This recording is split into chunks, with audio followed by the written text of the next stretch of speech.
Selamat sejahtera kepada semua. Saya Hanusha Ilem dari FTKMP kelas BMMM1.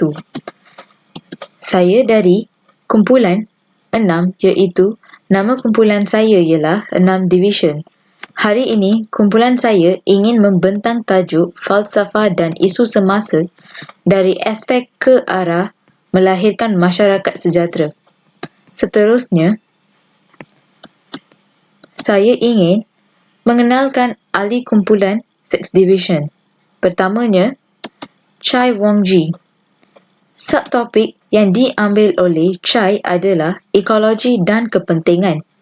Seterusnya, Sri Vishnu. Subtopik yang diambil oleh Vishnu adalah kosmologi dan kepentingan. Selain itu, Jiva Ganesh ambil subtopik kebebasan dan hak manusia. Akhirnya, saya Hanusha Ilem mengambil subtopik sains, teknologi dan inovasi. Sekarang, Chai silakan dengan pembentangan subtopik anda.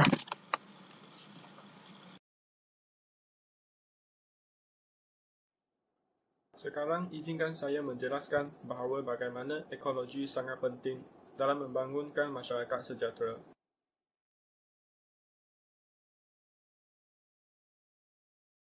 Ekologi adalah cabang sains yang mengkaji habitat dan interaksi antara organisme dengan alam sekitar. Perkataan ekologi dicipta oleh pakar biologi Jerman Ernst Haeckel pada tahun 1866. Ekologi adalah cabang biologi. Objek penyelidikan biologi berkembang dari aspek makro dan mikro yang berkembang ke arah biologi molekul. Ekologi adalah cabang yang berkembang dalam arah makro. Komuniti, ekosistem dan keseluruhan biosfera adalah objek kajiannya.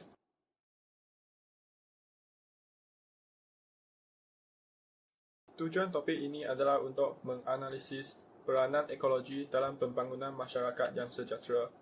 Kajian ini juga bertujuan untuk menyedarkan manusia tentang kepentingan ekologi dalam membina masyarakat yang sejahtera.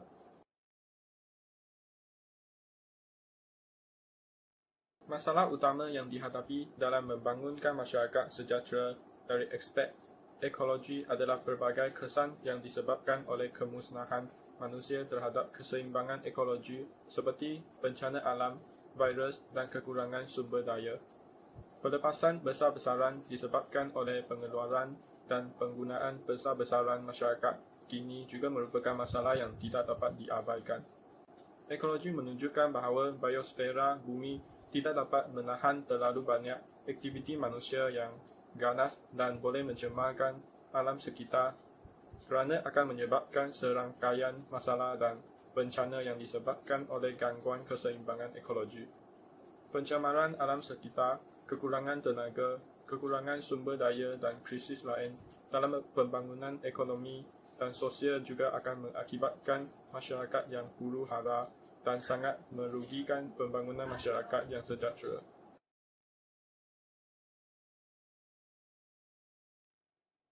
Ekologi adalah satu aspek yang penting dan memberi banyak manfaat kepada manusia. Kepentingan ekologi yang pertama adalah menjaga keseimbangan ekosistem dan mengekalkan pelbagai bekalan keperluan seperti udara, air, makanan dan produk semula jadi lain kepada manusia.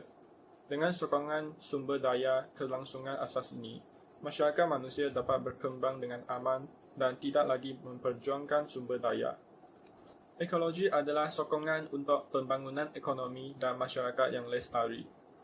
Ekologi dapat mengekalkan produk dan perkhidmatan ekosistem yang diandalkan manusia dengan memastikan keselamatan ekologi seperti bekalan makanan dan air secara berterusan. Manusia juga dapat mencegah dan mengurangkan kerosakan ekonomi dan sosial yang disebabkan oleh bencana alam. Selain itu, jaminan keselamatan negara tidak hanya melibatkan kekuatan tentera dan senjata, tetapi semakin melibatkan faktor dari segi ekologi. Berdasarkan tajuk ini, saya ingin bercabang bahawa masyarakat perlu diperkuat atas pemahaman mengenai ekologi dan kepentingannya. Ibu bapa dan rasa kerajaan memainkan peranan yang penting untuk mempromosikan kepentingan ekologi dalam kalangan masyarakat dan menubuhkan lebih banyak penyelidikan dan jabatan serta membuka kursus baharu berkaitan dengan tema ini untuk mewujudkan peradaban saling menguntungkan antara alam dan manusia. Bagi mewujudkan hubungan saling menguntungkan antara alam dan manusia, negara ini juga dapat berkongsi hasil penyelidikan kepada peringkat antarabangsa untuk mempercepat pembangunan masyarakat sejahtera dari aspek ekologi. Terima kasih pembentang sebelumnya. Saya, Sri Vishnu Jaisilan, ingin membincangkan aspek kosmologi dan kepentingan ke arah melahirkan masyarakat sejahtera. Definisi kosmologi. Definisi kosmologi menurut Kamus Dewan. Kosmologi adalah salah satu bidang falsafah yang mengkaji asal-usul, proses dan asal-usul alam semesta. Definisi kosmologi dalam bahasa Arab. Kaum merujuk kepada ciptaan teratur berlandskap ilmu dan hikmah seperti makna yang tersirat dalam firman Allah Ta'ala, kun fayakun, jadilah maka jadilah ia. Definisi kosmologi. Dalam tradisi falsafah Islam, alam semesta ini, khasnya alam tabi, dianggap sebagai alam al-haun wa al-fasad, iaitu bermakna alam keteraturan dan kehancuran. Kerana setiap yang hidup akan mati dan hancur jasadnya. Definisi asasnya kosmologi adalah studi tentang alam semesta dan manusia yang hidup di dalamnya. Dalam beberapa ratus tahun terakhir, kosmologi telah didominasi oleh fizika dan astrofizika.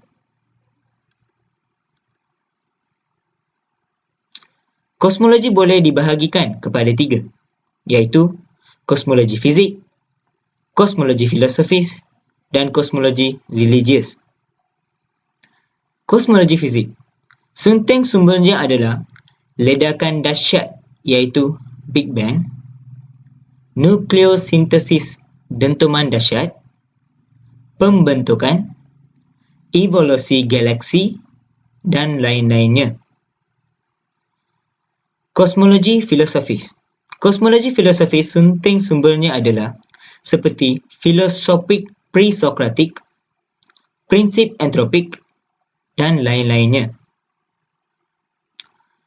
Kosmologi religius. Kosmologi religius tergantung pada sektor religius. Kosmologi ada beberapa kepentingannya. Kepentingan kosmologi pertama adalah hubungan antara manusia dengan makhluk gaib dan alam sekitar. Konsep kosmologi ini ditekankan bukan hanya dalam pemakanan, malah pergaulan dan kelakuan dalam konteks hubungan manusia dengan makhluk, alam dan Tuhan. Konsep ini dilihat penting dalam usaha mewujudkan keharmonian antara manusia sesama manusia dengan alam dan juga Tuhan bagi mengelakkan kemudaratan dan juga bencana. Kepentingan kosmologi seterusnya adalah alam diciptakan sebagai tempat manusia, aktiviti, serta menjadi khalifah dan bukannya menggunakan nafsu sehingga memusnahkan alam. Kepentingan kosmologi yang terakhir. Tanggungjawab insan terhadap alam. Alam merupakan tanggungjawab manusia bagi mengekalkan kelestarian serta keamanan alam. Itu saja daripada saya. Sekian, terima kasih. Terima kasih kepada pembentang sebelumnya. Selamat sejahtera saya ucapkan kepada semua. Nama saya Jiva Ganesh, anak lelaki Sasidaran dan saya dari UTM. Pada hari yang mulia ini, saya ingin membincangkan tentang kebebasan dan hak asasi manusia. Apakah yang dimaksudkan dengan hak asasi manusia? Hak asasi manusia membawa definisi bahawa ia adalah hak yang tidak boleh dipisahkan atau kebebasan yang layak bagi setiap insan sebagai seorang manusia. Hak-hak tersebut menjamin maruah dan harga diri insan manusia serta menggalakkan kebaikan insani. Pengenalan kepada hak asasi manusia. Hak asasi manusia merupakan satu konsep yang meliputi setiap bangsa, agama, kepercayaan, budaya, adat dan juga negara. Hak asasi manusia adalah aspirasi setiap individu yang ingin mengecapi kebahagiaan alam kehidupannya. Terdapat beberapa sifat hak asasi manusia. Antaranya ialah universal atau menyeluruh. Hak asasi manusia ini berlaku bagi semua manusia tanpa kecuali. Yang keduanya ialah utuh. Hak asasi manusia ini tidak dapat dibahagi menjadi lebih kecil ataupun lebih besar. Hakiki ataupun kebenaran. Hak asasi manusia melekat pada setiap manusia sebagai ciptaan Tuhan. Yang terakhir ialah kekal. Hak asasi manusia melekat pada diri manusia tidak dapat dipindah ataupun dicabut oleh kekuatan lain. Berikut adalah kepentingan hak asasi manusia. Ia berpegangan bahawa kesemua hak asasi manusia adalah bersifat sejarat, tidak boleh dipisahkan dan saling bergantung serta berkait antara satu sama lain. Ia juga memegang teguh prinsip-prinsip yang objektif, tidak berpihak-pihak dan tidak memilih kasih. Ia juga menyokong hak-hak untuk pembangunan sebagai hak sejagat dan merupakan sesuatu yang perlu untuk melengkapkan asas-asas hak asasi manusia. Suruhanjaya Hak Asasi Manusia, Suhakam. Suhakam telah ditubuhkan oleh Parlimen di bawah Akta Suruhanjaya Hak Asasi Manusia Malaysia 1999. Antara sebab kerajaan Malaysia menubuhkan Suhakam adalah penglibatan Malaysia dalam perhatian antarabangsa terhadap isu-isu hak asasi manusia. Antara faktor yang mendorong cadangan ini ialah tekanan yang semakin meluas di peringkat antarabangsa terhadap hak asasi manusia. Suhakam adalah penting kerana mereka menyiasat aduan kes pelanggaran hak asasi manusia rakyat. Mereka juga mengemukakan show yang berkaitan dengan hak asasi untuk kebaikan rakyat. Suhakam juga memberi kesedaran tentang hak asasi manusia. Mereka juga bertanggungjawab menasihati dan membantu kerajaan dalam merumuskan perundangan, arahan, tata cara dan juga pentadbiran. Kesimpulannya, setiap rakyat Malaysia mempunyai hak asasi sebagai manusia yang dilindungi undang-undang. Hak asasi ialah asas kepada kebebasan, keadilan dan juga keamanan dunia. Pengabaian hak asasi manusia akan mengakibatkan kemusnahan kepada alam dan penghuninya. Sebagai masyarakat yang bertamadun tinggi, kita seharusnya sedar bahawa kehidupan ini adalah berdasarkan keamanan seperti yang disarankan oleh setiap agama dan juga menghormati hak-hak manusia yang sedia ada. Hak asasi manusia untuk semua orang. Sekian saja untuk kali ini. Terima kasih. Terima kasih kepada pembentang sebelum ni. Selamat sejahtera kepada semua. Saya Hanusha Ilham, anak perempuan Ilham Vazudi. Hari ini saya ingin membincangkan tajuk melahirkan masyarakat sejahtera dari aspek sains, teknologi dan inovasi. Definisi falsafah ialah falsafah daripada segi bahasa berasal daripada perkataan Arab di mana perkataan ini pula diambil daripada perkataan Yunani iaitu filosofia. Ahli-ahli falsafah terawal dunia banyak direkodkan lahir pada zaman Yunani. Socrates berpendapat bahawa falsafah ialah kajian alam tabil secara teori untuk mengenal diri sendiri, manakala Plato dan Aristotle pula berpendapat bahawa falsafah ialah kajian perkara-perkara azali dan abadi. Seterusnya, pada zaman Kristian awal iaitu 1 Masehi hingga 600 Masehi, ahli-ahli falsafah bergiat mempertahankan agama Kristian daripada serangan Yahudi, skeptik dan Neoplautis. Selain itu, pada zaman tamadun Islam, menurut Al-Kindi 796 hingga 873, falsafah terbahagi kepada 3 cabang iaitu sains, fizik sains matematik dan sains ketuhanan. Menurut beliau, falsafah merupakan ilmu termulia dan tidak wajar ditinggalkan oleh setiap orang berfikir. Al-Farabi menegaskan bahawa ilmu falsafah tidak bercanggah dengan agama kerana mempunyai tujuan yang sama, iaitu mengetahui yang Maha Esa. Seterusnya, pada zaman gelap, ahli falsafah ternama John Scotus Ergina menganggap falsafah Kristian itu sama, iaitu ilmu yang membahagi, mentakrif, mendemonstrasi dan menganalisis sesuatu perkara. Pandangan ini dengan Peter Abelard pada zaman pertengahan Eropah lahir ahli falsafah berupa ahli gereja, rahib, mistik, estetik dan pembina biara. Seterusnya, pengenalan sains, teknologi dan inovasi adalah Dasar Sains di Malaysia dikawal oleh Kementerian Sains, Teknologi dan Inovasi iaitu MOSTI. MOSTI sebahagian besarnya memberi tumpuan kepada 5 bidang: bioteknologi, dasar ICT, industri, laut ke ruang teras dan sains dan teknologi. Kementerian lain seperti Kementerian Pertanian dan Kementerian Kesihatan juga memiliki jabatan sains. Latihan di bidang sains telah dinaikkan pangkat pada tahun 1970-an dan 1980-an. Dari 1987 hingga 1997, penyelidikan dan pembangunan digunakan 0.24% dari GNP dan pada tahun 1998 berteknologi tinggi ekspor dibuat 54% ekspor buatan Malaysia. Malaysia adalah salah satu pengeksport peranti semikonduktor, barangan elektrik, produk teknologi, maklumat dan komunikasi terbesar di dunia. Inovasi di Malaysia dikuasai oleh besar multinasional asing syarikat.